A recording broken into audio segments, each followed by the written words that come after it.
Secretary Chuck Hagel has been warning about the fallout from automatic government spending cuts. The military faces a 20% hit. But CBS News has obtained a Pentagon report. It shows top leaders are living in swanky neighborhoods. They're getting drivers, cooks, and gardeners. David Martin is at the Pentagon. David, good morning. Good morning, Charlie. Good morning, Nora. At a time when Defense Department workers are forced to take pay cuts and furloughs, this Pentagon report detailing how much it spends on housing for senior officers is bound to raise hackles. Many top generals and admirals are living in pricey homes located on prime real estate. Casa Sur is a 5-bedroom residence in Coral Gables, Florida, which the Pentagon leases for $106,000 a year, and where the head of the U.S. Southern Command, General John Kelly, will live rent-free once renovations are completed. With all the security and communications that go with being a top commander, the Pentagon estimates Casa Sur will cost $3.2 million over 25 years.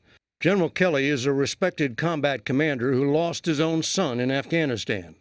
But that house will be hard to explain to Matt Thompson, a military mechanic forced to take a 20% pay cut for the rest of this year. That's huge.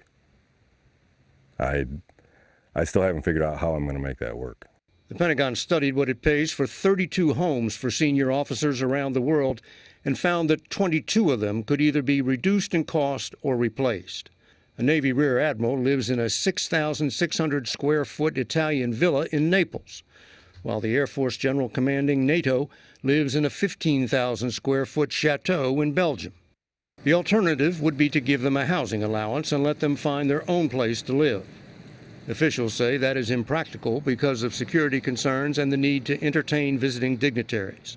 Still, Congress has criticized the excessive cost of some of these homes, even though Defense Secretary Hagel told furloughed workers he couldn't figure out any other way to cut the budget.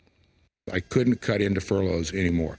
We've got planes not flying now, have been, and no new Army training for months. Ships are not sailing.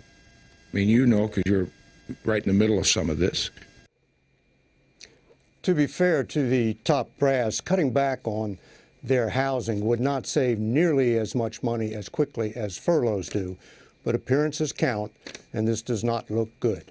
All right, David, thank you. And more than